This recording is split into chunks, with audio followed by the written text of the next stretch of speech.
Kalau kita bicara hukum kan kita bicara sesuatu yang faktual. Kasusnya mana yang dilaporkan? Misalnya kepala desa A memaksa seluruh warga di desanya memilih paslon tertentu. Buktinya ada, saksinya ada, perkara yang sudah dilaporkan, Bawaslu sudah menangani dan Bawaslu membuat keputusan. Nah, ini nggak ada semua. Jadi saya pikir ya, memang film ini sengaja didesain untuk diluncurkan di masa tenang ini ya. Ya, karena cara-cara yang fair untuk bertarung secara elektoral sudah tidak mampu lagi mereka lakukan. Kita kan gini aja, kalau nggak suka dengan salah satu paslon, kan ini event pemilu. Ya kita dukung paslon yang lain, kita lakukan cara-cara yang sesuai koridor elektoral. Nah ini karena mungkin elektabilitas Pak Prabowo dan Mas Gibran terus meroket, bahkan sudah tembus batas psikologis sekali putarannya itu 50% plus 1 suara, maka dilakukanlah cara-cara yang ini. Ya kami yakin ini pasti nggak laku ya di hati rakyat yang seperti ini. Rakyat sudah tahu ya apa yang harus mereka lakukan tanggal 14 Februari mendatang. Mungkin itu.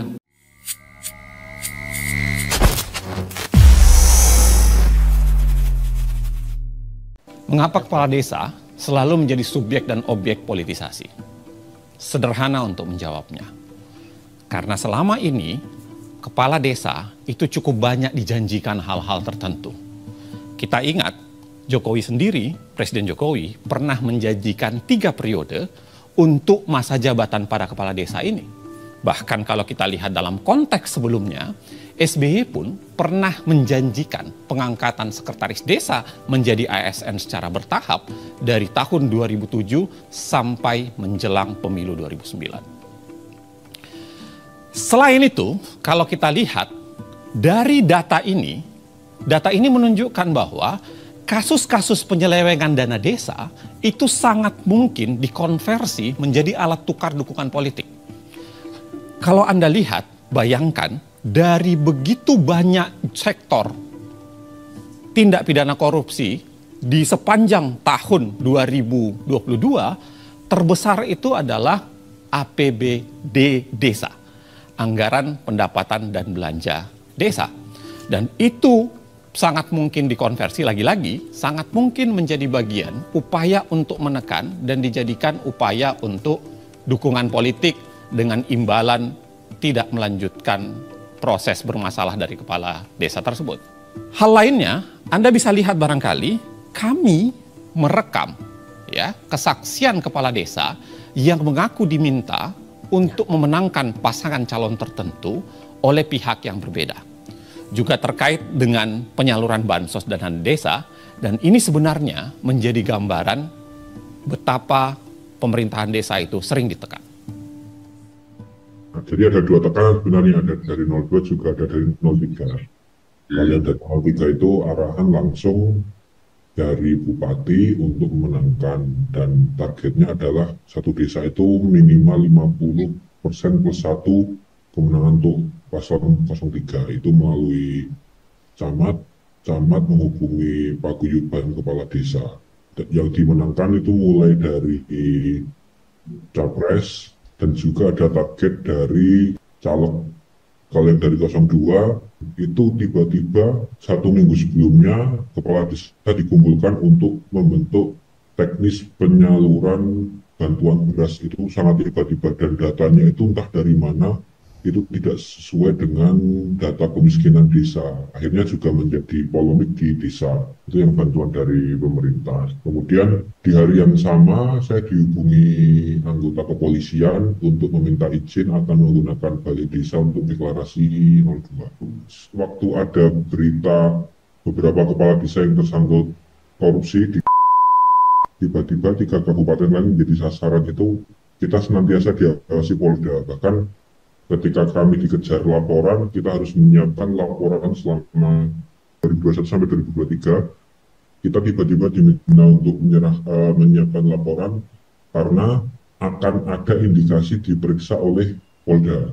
Ini juga kami semua kepala desa di Paguyuban itu juga bingung. Akhirnya kan yang repot kami sendiri karena itu tidak sesuai dengan data kebutuhan di desa. Ya memang kasihan mereka. Kepala desa itu dengan tidak ada pengawasan di daerah, mereka seringkali ya menjadi permainan, dan dalam pertarungan gajah kan memang seringkali rumput yang terinjak-injak kan, dan mereka yang terinjak-injak seringkali gitu. Korbannya lah ya. Iya. Ya, kebayang ya, dalam permainan gajah yang jadi korban ya rumput. Rumputnya yang terinjak-injak. Siapa itu? Ya masyarakat yang di bawah, ya termasuk para kepala desa yang kemudian ditekan sedemikian rupa untuk mendukung 02, yang sini untuk mendukung 03. Karena mereka barangkali merasa punya kekuasaan. Ada juga cara-cara licik seperti ini. Oke, kita simak video yang berikutnya.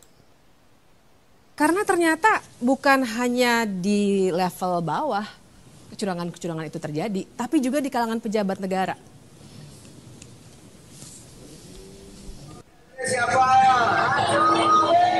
yang suka sama Jokowi angkat tangan. Loh, Pak Jokowi itu pan itu Pak Jokowi.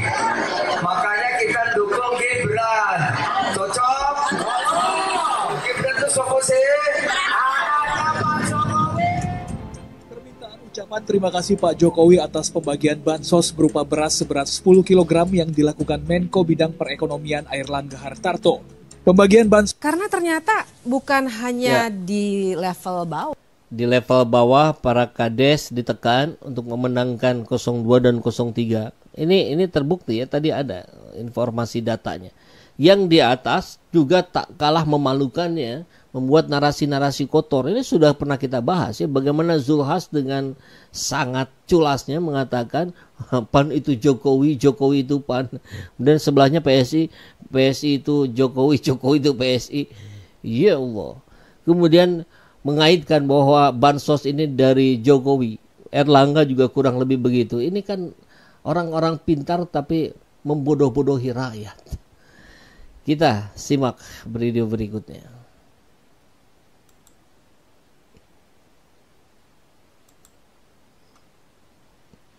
Putusan Mahkamah Agung diabaikan soal perempuan dan soal keterwakilan, soal caleg koruptor. Tetapi yang menarik, putusan Mahkamah Konstitusi soal Gibran langsung dijalankan dengan cepat. Saat anak presiden mendaftar, KPU belum membuat peraturan baru. KPU tidak merevisi aturan Komisi Pemilihan Umumnya.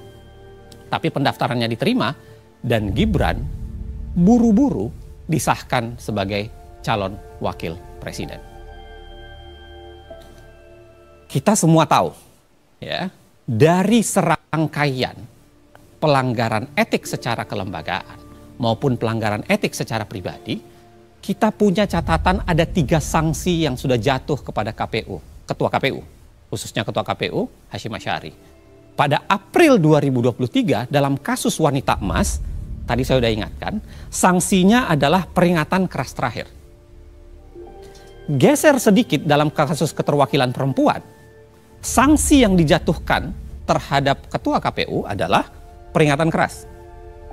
Dan lanjut lagi di Februari 2024 di kasus pencalonan anak presiden dengan jalur khusus itu, dengan jalur cepat itu, sanksi yang dijatuhkan adalah peringatan keras terakhir. Kadang-kadang ini memang membingungkan. Apa maksud kata peringatan keras terakhir itu? Apakah setelah terakhir di bulan April masih ada terakhir di bulan Februari 2024? Sederhana untuk menggambarkannya, sebenarnya ada apa dalam konstruksi kita membangun sistem penegakan hukum dalam wilayah pelaksanaan pemilu di Republik ini. Tapi yang paling penting sebenarnya, saya mau bilang bahwa keputusan DKPP dan apa yang terjadi di KPU, apa yang terjadi di Bawaslu, dan semua drama yang terjadi belum puncaknya. Ada lembaga yang namanya Mahkamah Konstitusi sebagai tembok pertahanan terakhir ikut dalam proses bermasalah itu. KPU, MK, podo wae, sama saja, sami mawon. Luar biasa ya. Ini rangkaian ini. Bagaimana kita gunakan logika sederhana saja. Kalau setelah terakhir itu apa? setelah terlahir itu udahan. Artinya harusnya Hasyim Asy'ari itu ketika mendapatkan peringatan terakhir, peringatan keras terakhir, ya sudah diturunkan. Kan mestinya begitu. Logika sederhana saja gitu. Nggak usah kemudian berdalih pasal ini pasal itu segala macam. Kan di atas hukum itu ada etika, ada norma, ada akal sehat. Kalau itu semua sudah dilabrak, ya apalagi sekedar aturan-aturan. Cari saja nanti ya. Pak Mahfud tempo hari kan sering bilang begitu. Gampang hukum itu. Mau yang meloloskan pakai pasal ini, mau yang membebaskan pakai pasal ini, mau yang memberatkan pakai pasal ini. Tinggal berapa kekuatan ini. Rusak kali hukum kita. Dan Pak Mahfud ada di dalam sebagai Menko Polhukam. Ini jelas menganggangi akal sehat rakyat Indonesia.